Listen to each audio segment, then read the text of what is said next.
Hey everyone, welcome back to The Backyard Dude. On today's episode, we're going to be doing some basic maintenance that you can do on just about any car, that is changing your oil. So we'll walk you through the process on this 2002 Explorer. We'll also be giving you some general hints and tips that you can apply to just about any vehicle. So let's get into the show.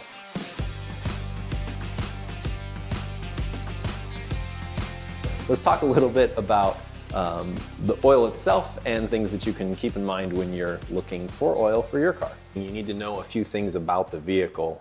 You're going to see some reference to different viscosity levels.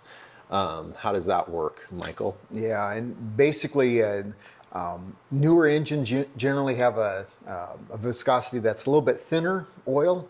There's a lot of channels that the oil needs to go through, and so they'll do that. Older cars, generally it's a higher viscosity, a little bit a higher number there. What about as far as some different additives and things that you might see advertised maybe for higher mileage vehicles? Anything to keep in mind with that? Yeah, there are some things that you can add in. A lot of people call it motor honey, that type of thing, but it's a really thick oil of sorts, and what it does is as the parts of an engine wear out, this helps fill in the gap so you still get that lubrication going on. But as was mentioned, sometimes you got channels that are very thin and you pour some of this stuff in and it doesn't really work so well. So you're better off using a high mileage oil that perhaps is synthetic. That usually works better for the newer engines, even if they do have a lot of miles on them. So there's actually technology within the engine oil itself to help boost, especially a newer car, as you mentioned, can be much more critical. So you want to always make sure that you're checking your owner's manual. Usually on the oil cap itself under the hood, it's going to have the viscosity. Just make sure that that matches when you pick up whatever you're going to be getting. You can get just a standard motor oil and you'll have to change it at a certain rate according to what your manual says. A lot work with a synthetic oil that can go a little bit longer, but you're better off changing it more frequently than trying to stretch it out and get more miles out of it. The oil is the lifeblood of the engine, and if you want the engine to last, change your oil regularly. And thinking of that basically with the oil, that starts to get dirty. It can introduce different particulates that could clog things, as well as just not conduct away the heat and keep the wear down. So it really can completely cripple an engine if you were to go too long without changing the oil. That's for sure. Well, let's go ahead and get this up on the quick jack and get to work. All right.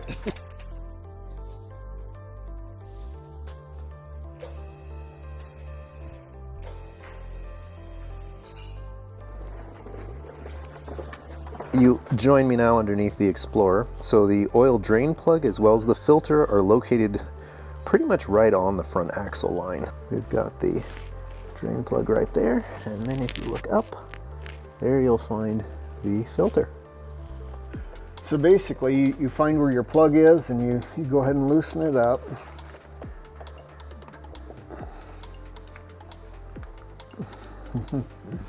All right. I'm gonna get a socket. Okay, we'll try again here.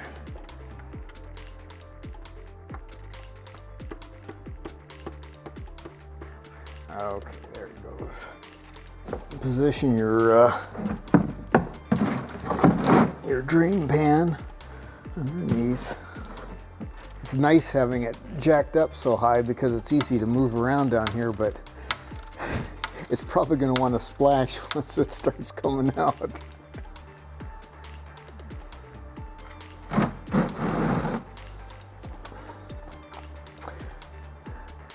It's nice when the oil is warm, so it flows a little bit easier. You get that much more out of it.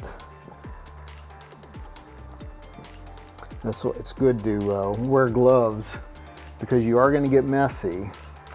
One thing too, with a lot of plugs, they have a little magnet on the end of them, and any iron filings or anything that's magnetic will be attracted to it, so you would clean it off, but this looks really good.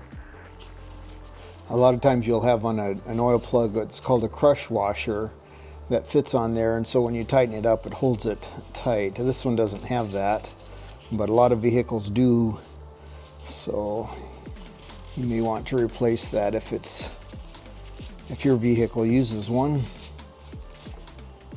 And you always remember to put your plug back in, because as soon as you start pouring oil back in here,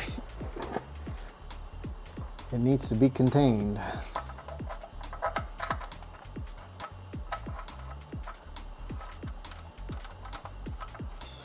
So you put it back in. And this one was really tight. Normally you want it good and snug, but you don't want to over tighten it. On this vehicle, the filter is located underneath, which makes it easy to get to. Sometimes you'll have to get them from up above, so you have to locate where your filter is before you really know what to do and where to locate your pan. And a lot of times you have a tool that you can use to get in there. I don't know that this is going to work on this one. I may just have to use brute force to try to get this thing off. One advantage of having it hanging down from underneath is when you take it off, you're not going to have a whole lot of oil come falling out. There'll be a little bit, but not much.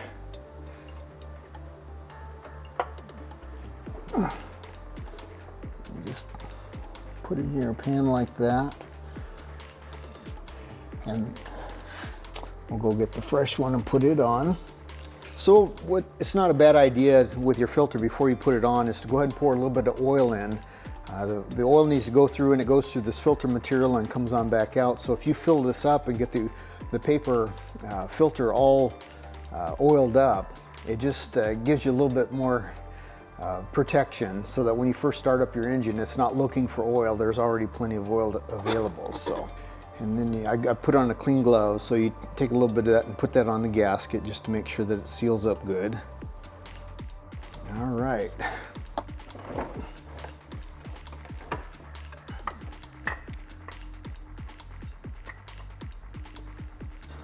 With these, you get them to where they're snug, and then where they make contact, and you turn it just about a quarter of a turn more.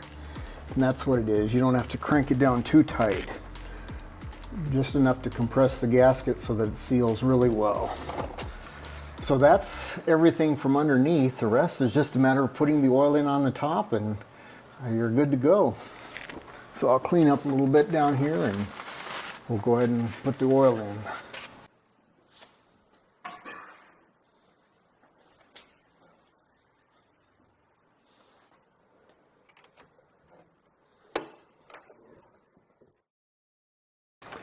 All right. So you find where your oil goes in. Double check, make sure you've got the right kind. Looks good. As far as pouring these in, you probably already know this, but it's easier or best to pour it kind of what you would think of as upside down, so that the oil flows a lot more freely.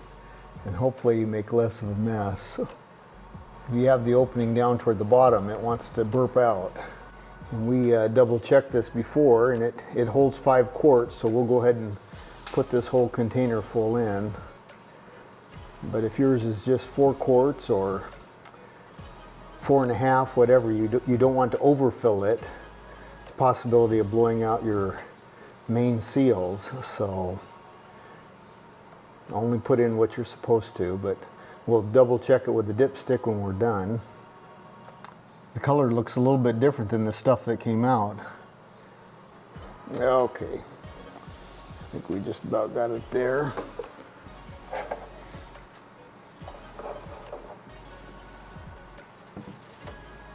Alrighty. On this vehicle, the dipstick's over on this side, so you double check it. Just make sure you're not checking your automatic transmission fluid. But we'll go ahead and crank it up and let it run for a little bit, and then we'll check it. But the way you check for your oil, you got 2 little dots there, and you see some cross hatches there. If you're down to this dot or below, that means you're at least a quart low. So you want to for sure get some oil into your car. You should check it fairly regularly, especially if you have an older vehicle that may tend to burn some of the oil.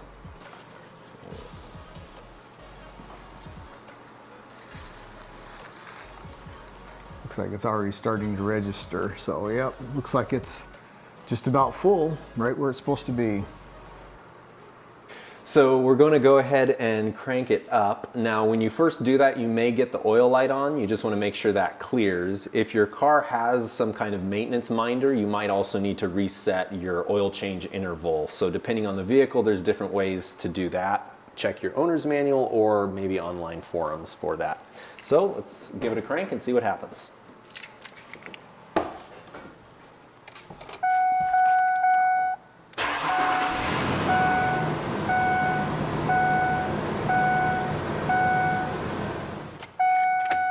All right, so far everything looks good. No warnings, pressure, everything's showing up fine on the dash. So we'll go ahead and double check for leaks just to make sure nothing's seeping through, but it looks like mission accomplished. All right, so that seems to have worked. Thanks again, Michael. As we wrap up, any last thoughts?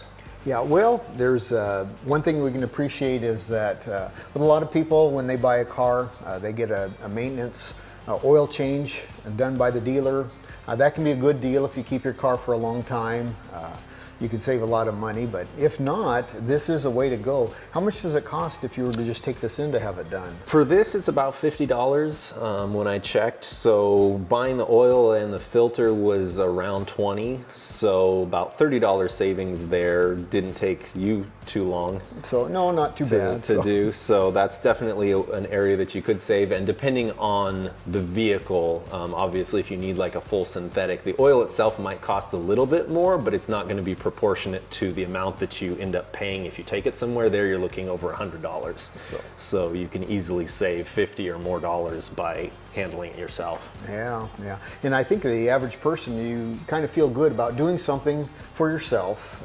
There's not much you can do on vehicles these days, but changing your own oil is something that can be done. It's not too complicated, so you may want to consider that. One thing to think about after you're done, though, what do you do with the old oil? What would you do with it, Andrew?